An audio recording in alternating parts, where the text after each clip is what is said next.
Listen, I know you probably heard a lot about the word forgiveness. I want to tell you the most important person that you can ever forgive is yourself. In this video, I'm going to tell you why, and I'm going to tell you how. Stay tuned. Listen, forgiveness is a word that is often thrown around, whether you're in sacred spaces or secular spaces. And very often when the word forgiveness is thrown around, it's a word that's thrown around relating to your pardoning, which is really what forgiveness means. It means to pardon, to write off bad debt.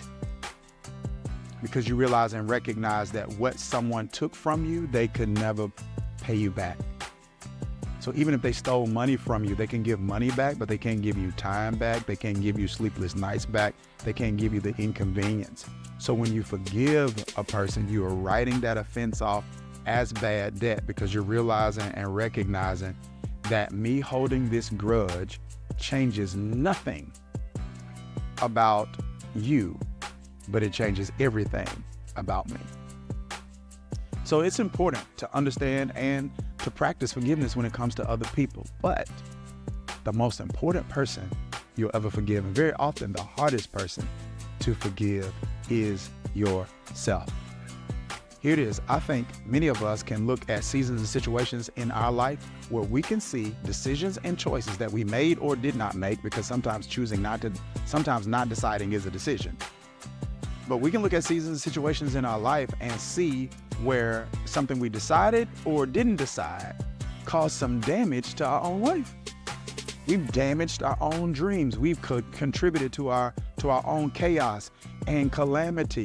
And it's one thing for the enemy to be responsible for our lack of progress. It's another thing for the inner me to be responsible for my lack of progress. And very often that's the case, and people have a hard time forgiving themselves.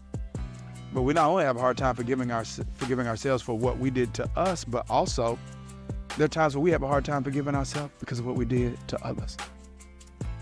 You know, our actions have the potential to directly or indirectly impact somebody else.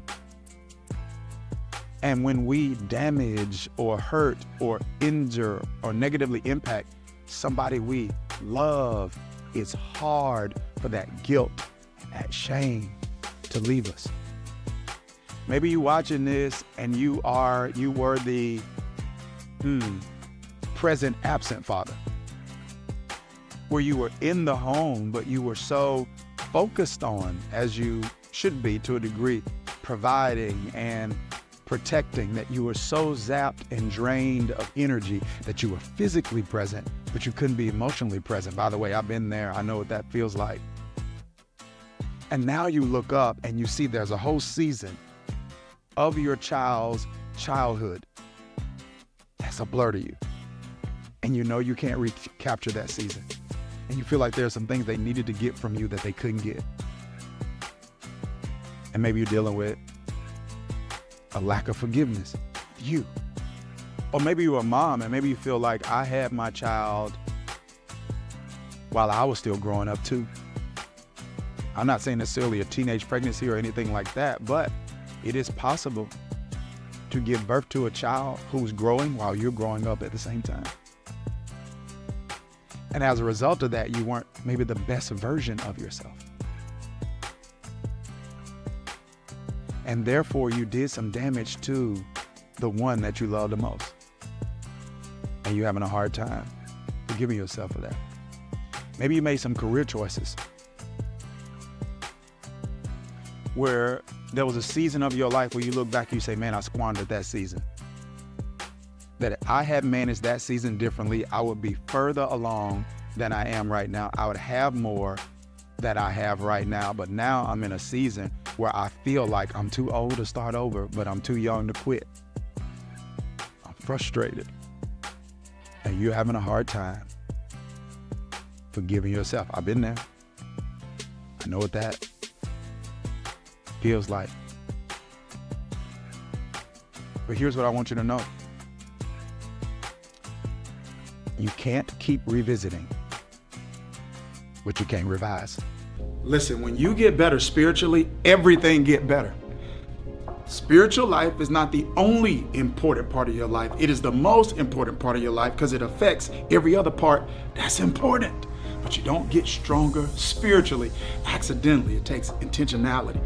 You need to get fed, and you got to learn how to understand, how to interpret, how to apply, and how to explain the Bible. The Bible's the blueprint to your best life. And I'm going to tell you, Sunday's not enough to give you the tools that you need to get better with the Bible. I want you to join me in my community called Bible U, where I help you take your understanding, your application, and your explanation of the Bible to another level. No matter how much you revisit it, you can't revise it. No matter how much you keep thinking about it, you can't go back and change it. No matter how upset you are with you cannot go back in time and undo that action. So you got to make a decision. And the decision is simply this. Are you going to continue to waste your energy in the present, beating yourself up about the past, or are you going to use that energy in the present to actually transform the future? Because the remedy to a bad past is creating an amazing future. The only way you get over what happened yesterday is you create an amazing tomorrow. And whether or not tomorrow is amazing isn't based on what happened yesterday. It's based on what you do today. So you have to make a decision to forgive you. Why is that important? Because you cannot move forward if you are held hostage by guilt and shame about the past. You need all of your mental faculties. You need all of your energy to be thrown in a forward direction so that you can create the kind of future that is so amazing that the pain in the past simply becomes a blip on the radar. Now, here's what comes to my mind as it relates to biblical imagery with this. There is a biblical character in the Old Testament named Joseph. He gets married in Egypt and he gives birth. The Bible mentions 2 sons. One's named Ephraim, one's named Manasseh. And when he gives birth to Manasseh, he names Manasseh Manasseh, and he says this, "For you have made me forget all the pain of my father's house." It means that Joseph gave birth to something that gave him so much joy, that the joy he had in the present overrode the pain he had in the past.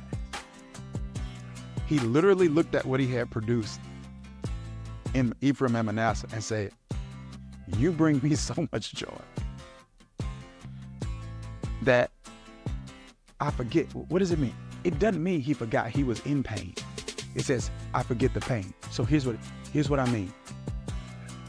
He's literally, I'll put it this way. I remember I was asking a friend of mine who had went through a really challenging season, like how he got through that season and what did it feel like. And he told me, he looked at me, he said, "Dharius, I remember that it hurt, but God has restored me in such an amazing way.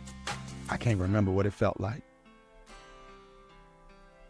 And that's what happens when we give birth to our Ephraim. See, there's a dream you can give birth to, a life you can give birth to, relationships you can give birth to, a version of you that you can give birth to that's so amazing that it makes you say, what I have in the present is so amazing that I remember that it hurt. I just can't remember what it feels like. That can only happen when you make a decision to forgive you. And today is the day. I hope you make that decision. All right. Take care. God bless.